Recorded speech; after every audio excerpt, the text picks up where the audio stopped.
पुढची बातमी आहे दिल्ली विधानसभेसंदर्भातली। दिल्ली विधानसभा निवडणुकांचा प्रचाराचा आजचा शेवटचा दिवस आहे आणि आज या सगळ्या प्रचाराच्या तोफा थंडावणार असं दिसतंय। 70 जागांसाठीची ही निवडणूक होणार आहे। भाजप दिल्लीमध्ये गेल्या 27 वर्षापासून सत्तेबाहेर आहे। दिल्लीमध्ये 5 फेब्रुवारीला विधानसभेसाठी मतदान होतंय, 8 फेब्रुवारीला मतमोजणी होणार आहे। दिल्ली हे राजधानीचं शहर आहे, त्याच्यामुळे या शहरावर कुणाची सत्ता असेल याच्याकडे सगळ्यांचंच लक्ष आहे। केंद्रामध्ये भारतीय जनता पार्टीचं सरकार आहे, दुसरीकडे दिल्लीत विधानसभेमध्ये आम आदमी पार्टीचं सरकार आहे आणि भाजपला दिल्ली विधानसभा ताब्यात घ्यायची आहे। दुसरीकडे आम आदमी पक्षाचे अरविंद केजरीवाल यांना दिल्ली आपल्या ताब्यात ठेवायचे।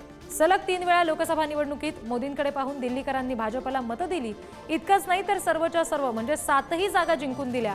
पण हेच दिल्लीकर मतदार विधानसभा निवडणुकीत मात्र आम आदमी पक्षाचे सर्वेसर्वा अरविंद केजरीवाल यांच्याकडे बघून मतं देत आहेत। त्यामुळे यावेळी भाजपला ही पराभवाची शृंखला मोडणं अपेक्षित आहे।